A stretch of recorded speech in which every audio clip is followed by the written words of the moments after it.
Good afternoon, everybody, and welcome to another edition of the RotoBaller Radio Waiver Wire Series, your fantasy football waiver wire for week 2 of your fantasy football season. Full disclosure, this is being recorded Sunday night, June 10th, right before kickoff of the Sunday night game between the New York Giants and the Dallas Cowboys. So it's an early look at the week 2 waiver wire, covering the Thursday game as well as all the day games, the 1s and the 4:25s Eastern Time on Sunday. Guys, don't forget, head over to RotoBaller.com right now if you haven't already and sign up for the Premium Pass. Take advantage of the great offer. Use the promotional code ACES. Save at checkout and get the team sync tools, lineup optimizers, you name it. RotoBaller.com has it for you. Waiver wire, lineup decisions, waiver wire, you name it. Trade analysis, whatever you're looking for, courtesy of RotoBaller.com. You save, like I said, with that promo code ACES. Download the app. It's free. 6 sports right there in the palm of your hand. And be sure to like and subscribe right here to the RotoBaller YouTube channel. So we'll go quickly through the positions and then we'll wrap it up. I'll give you my top 5 ads of the week. No major injuries at quarterback, so not really stressing the quarterback position on the waiver wire, but I do need to mention Brock Purdy. Now, full disclosure, we use Yahoo roster percentages as our talking point.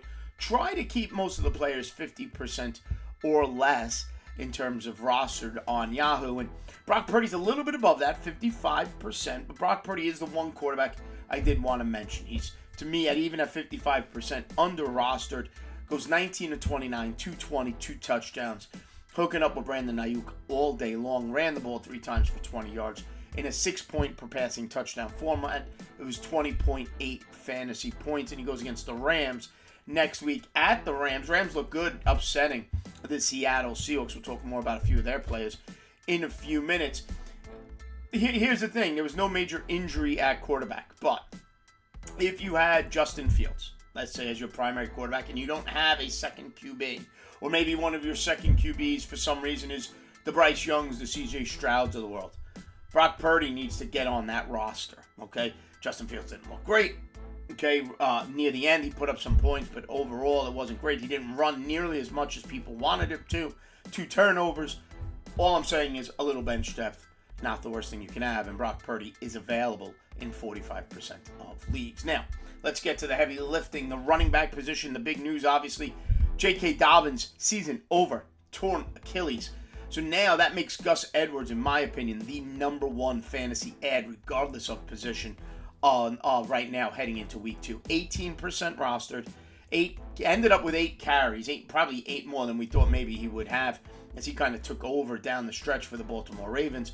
Only 8 for 32, did have a 2-point conversion, 5.2 fantasy points on the road against Cincinnati next week, and we saw Cleveland kind of be able to handle the Bengals, right? Nick Chubb had a nice game there against the Bengals defense. Gus Edwards should be elevated into his starting role. So that's why Gus Edwards is the number 1 ad, even though he didn't have the strongest game of all the running backs. Up 2, you got to pay attention to Justin Hill, also of Baltimore. Now, I still expect Gus Edwards to do the heavy lifting, to do the heavy workload. But Justice Hill is 2% rostered and did have 2 touchdowns. Only 8 carries for 9 yards. He wasn't overly impressive, but he did get in the end zone twice, 12.9 fantasy points. He'll be in my top 5 of overall ads. I do prefer Gus Edwards. I could see Edwards getting you 15 carries a game.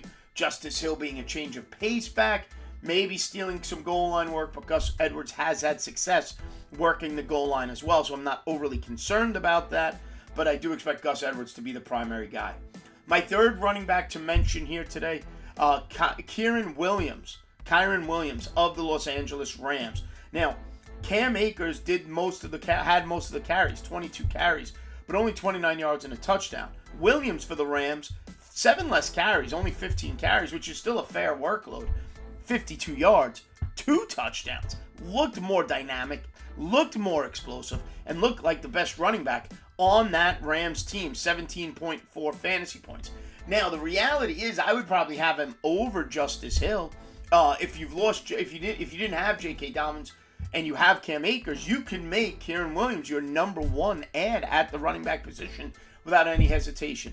The downside to Williams and anybody on that Rams team, next week they go against that 49er defense that looked unstoppable in week 1 against the Pittsburgh Steelers. At the wide receiver position, we revisit the Rams. And I told you last week, if you watched my Week 1 waiver wire video, I mentioned Puka Nacua. And unfortunately, not many of you listened because Puka Nacua is still only 4% rostered on Yahoo. I even mentioned him last week on SiriusXM Fantasy Sports Radio as the wide receiver to add and not Van Jefferson. Puka Nacua, 15 targets. He's available in 96% of leagues. He is the obvious target monster replacement while Cooper Kupp is out. And then we'll worry about what happens next come Week 5. 10 receptions, 15 targets, 119 yards, no touchdowns, 21.9 fantasy points. Like Williams, the running back from the Rams, the only downside to Puka Nacua is he goes up against the San Francisco 49ers next week. At number 2, I also mentioned him last week for the Week 1 waiver wire, but he's still under 50% rostered. That's Romeo Doubs of the Green Bay Packers. Christian Watson was out. Doubs benefited. Only 5 targets, 4 receptions, 26 yards, but did have 2 touchdowns. Even if Watson returns, we still need to see how those targets split. Doubs is worth, at the very least, having on your roster next week against the Atlanta Falcons. Doubs finished Week 1 with 18.6 fantasy points. Now, if you're deep diving it a little bit, a couple of players to be mindful of. Tutu Atwell of the Rams, also surprised, came out of nowhere. He is only 3% rostered, 8 targets, 6 receptions, 119 yards. Both Atwell and Nacua significantly outplayed Van Jefferson. 17.9 fantasy points for Atwell. Again, Rams against the 49ers next week. And then you have Kendrick Bourne of the New England Patriots. 1% rostered, available in 99% of leagues. He was clearly Mac Jones' favorite as New England tried to come back against the Philadelphia Eagles. He was targeted 11 times, 6 receptions, 64 yards, 2 touchdowns. Goes against the Miami defense. Listen, that Miami Charger game was fantastic.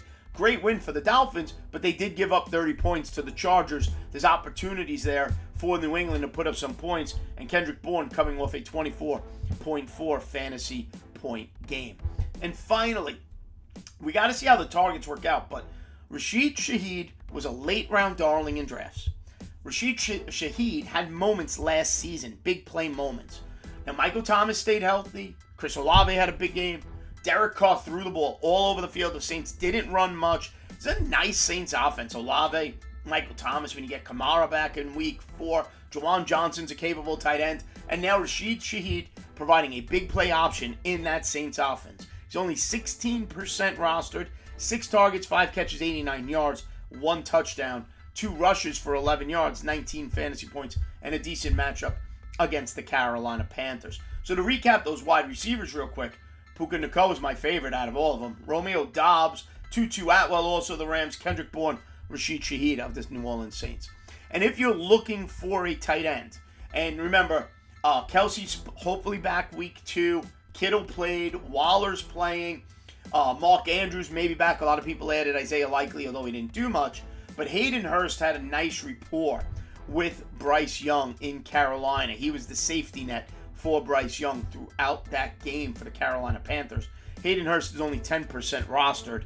More of a PPR option. 5 catches, 44 yards. Did get in the end zone, but he was targeted 7 times by the rookie. And he goes up against the New Orleans Saints. Now, I didn't mention today at all Tyler Algier of the Atlanta Falcons.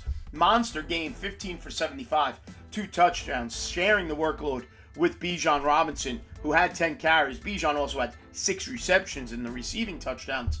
Tyler Algier, though, 55% rostered, over that 50% threshold, so I don't include him on the waiver wire list. But if he's available somehow in your league, obviously add him, as he's at the very least right now part of a 2 running back situation with the Atlanta Falcons. How long that lasts, we wait and see, because we know how dynamic Bijan Robinson is going to be. So, let's recap real quick.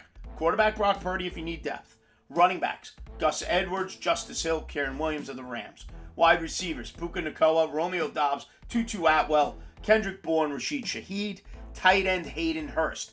All of those viable waiver wire adds heading into Week 2. Big injury, obviously, being J.K. Dobbins, who you're looking to replace. That being said, that leads me to my top 5 overall ads for week 2. And the J.K. Dobbins injury, that makes Gus Edwards my number 1 ad for week 2 of your waiver wire. At set number 2, I can't ignore 15 targets, Puka Nacua. Number 3, Romeo Doubs, Green Bay Packers. Number 4, Kieran Williams, Los Angeles Rams. And number 5, Justin Hill of the Baltimore Ravens. As always, everybody, thanks for watching RotoBaller Radio here on YouTube. Make sure you like and subscribe. Give me a follow on Twitter at @AnianoFantasy. And we'll see you next time right here on RotoBaller Radio.